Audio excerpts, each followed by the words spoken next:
If you call yourself wise, keep these 7 Buddhism. There's a long tradition in Western culture that wisdom comes from the East.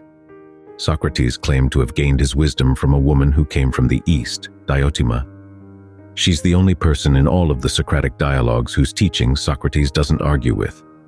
Later, the Stoics came into Athens, and they too claimed to bring their wisdom from the East. And of course, there's the story of the 3 wise men who came to see the baby Jesus. But the story says that they brought gifts of gold, frankincense, and myrrh. If they were really wise, they'd have brought something better. If they'd been trained by the Buddha, they would have known that these things are not really treasures.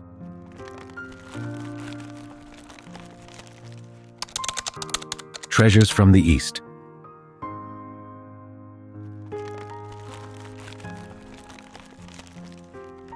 There's that famous dialogue where someone comes to see the Buddha and doesn't have anything better to say except to comment on how rich somebody else in that city is, in terms of gold and silver. The Buddha says that kind of treasure is not really secure, that fire can burn it, water can wash it away, kings or thieves could steal it. What's really safe are the treasures you develop in the mind. He lists 7. The first is conviction, which of course means conviction in the Buddha's awakening. But what does that mean for us?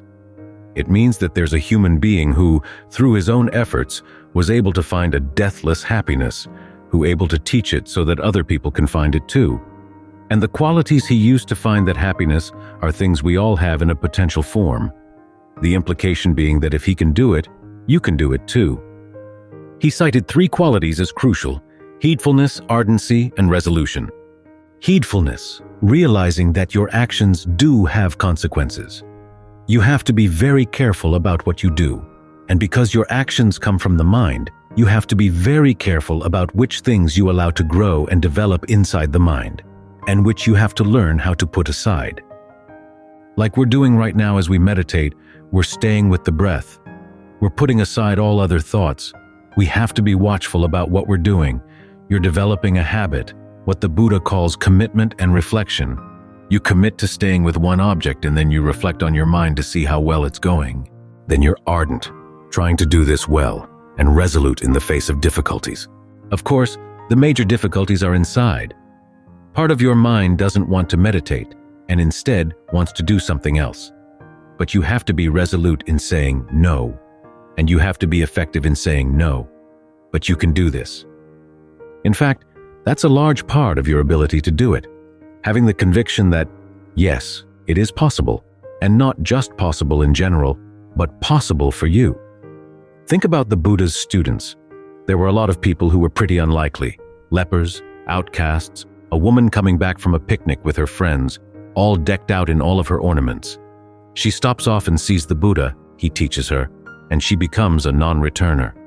That wasn't in the afternoon program, but that's what happened. So just because you're unlikely doesn't mean that you're not possible as a student of the Buddha. Always keep that in mind. That's a treasure. And as with all treasures, things that are really valuable, you want to maintain it. The good thing about the Buddha's treasures is that nobody else can take them away from you. You're the only one who can throw them away. So make sure you don't throw them away. And have this conviction that, yes, you can do this.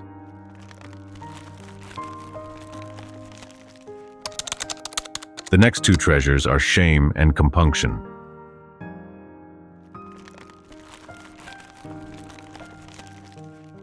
Shame is a word we don't like to hear because we associate it with one kind of shame, the shame that's the opposite of pride. But the Buddha is talking about another kind of shame, the opposite of shamelessness, the attitude that you're going to do what you want and you don't care what other people think. You don't care what wise people think or anybody thinks. You're just going to do what you want to do. Of course, when you're shameless like that, it means you close yourself off to the counsel of the wise. You're just giving free rein to your desires. You've been doing that for a long time. So proper shame is taking into consideration the words of the wise and wanting to look good in their eyes. Compunction goes together with that. You fear the consequences of doing something that'd be unwise. Some people ask, when the Buddha lists the different causes for unskillful behavior as greed, aversion, and delusion, why doesn't he list fear? That's because some kinds of fear are actually skillful. It's good to be afraid of the power you have to do something wrong, to do something harmful. This is a kind of fear that comes not from a sense of weakness, but from conviction in your own power. You can create harm, but you don't have to. You can act in ways that are harmless. So you want to listen to that fear. You want to listen to that shame. We don't like fear, we don't like shame, but they have their uses on the path. The fourth treasure is virtue. When you actually stick with the precepts, you realize that they're a good counsel. There are times when you might be able to make some immediate profit off of lying or stealing, a little bit of enjoyment from the intoxicants all around. But you realize that, no, you're above that. There's a sense of honor that goes with the precepts. That too is a treasure. Next is the treasure of generosity. When you're able to give, even at times when it may be difficult to give, but you're able to give. Here there's a sense of wealth, even though the gift was difficult and required some sacrifice on your part. That gives a sense of honor as well. You realize that material things have only a limited value. More valuable are the qualities of your mind. That's where your true wealth is. So you try to nurture those qualities of mind through your virtue, through your generosity. Then on top of that, there's the treasure of learning the Dhamma. You don't have to learn all the suttas in the canon, but it's good to know the basic principles and some of the Buddha's short sayings. They can help you when you're out in the world faced with difficult situations. The words of the Buddha can remind you of what's really important in life, what's not so important. We live in this land of wrong view, where people glorify wealth, status, worldly power, and fame. But those things are all empty. They don't guarantee any goodness. They don't guarantee any wisdom at all. So you've got to keep your priorities straight. A good knowledge of the Dhamma can also make sure that you don't get misled by false Dhamma. Take the teaching on contentment. The Buddha advises us to be content with material things. If you have food, clothing, and shelter enough to get by, enough to practice, it's plenty. You don't have to go struggling to get more. But some people will tell you, well, you should also be content with whatever comes up in your mind, skillful or unskillful, and just let it be. Yet Buddha never taught that. He said being discontent, even with his skillful qualities, was the secret to his awakening. So if you know that he taught that, it's good to hold in mind. That way, you don't fall for the devious reasoning of false Dhamma. Finally, there's discernment. The Buddha defines this as penetrating knowledge of arising and passing away. Penetrating means that you see causes, you see results, you see the variety of results that a particular quality can give rise to, good and bad. You can also see how to avoid suffering around that particular quality. So, you're not just watching things coming and going.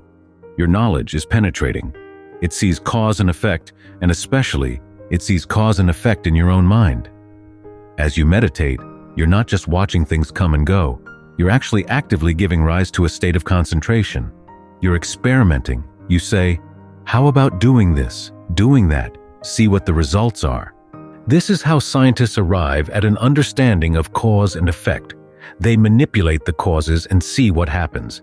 They have to be very conscious of what they're doing. If they don't realize how they're manipulating the causes, then they can't really tell which causes have an effect and which ones don't, or which effect is connected to which cause. They have to be very reflective about what they're doing as they design their experiments and carry them out. This is what we're doing as we meditate right here. Make up your mind to stay with the breath. Realize that if you want to stay with the breath, it has to be comfortable. But when the breath is comfortable, there's the danger of zoning out. So how do you counteract that? The Buddha gives you some advice. Try being aware of the whole body as you breathe in, the whole body as you breathe out. Be very conscious of what you can do to give rise to a sense of refreshment and rapture, pleasure. Be very conscious of how your perceptions and feelings shape your mind, and try to use your knowledge of how the body is affected by the breath to calm the body down. Use your knowledge about how the mind is affected by perceptions and feelings to calm the mind down. What kind of perception of the breath makes it comfortable right now? What kind of perception soothes your mind? Here again, you experiment. You reflect on what you're doing. You develop a quality called metacognition. You're conscious of what you're doing. You're conscious of the results. And you also foster ardency, one of the qualities that enabled the Buddha to gain awakening, that you're trying to do this as well as you can. Someone sent me a link the other day to a Dhamma talk called Lower Your Standards. I didn't even want to listen to the talk because the Buddha's Dhamma is all about raising your standards. He's saying there's a happiness that can be achieved through developing these treasures, a happiness totally free of all restrictions.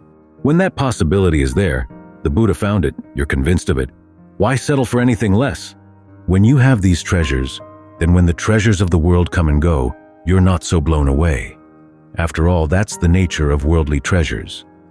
As Ajahn Lee said, the treasures of the world have a goodness that's not true and a truth that's not good, but the treasures of the Dhamma are true and good. So those are the ones that you want to amass. Amassing them isn't called being greedy or selfish. It's called being industrious and wise. And unlike the riches of the world that put you in danger, these treasures keep you safe.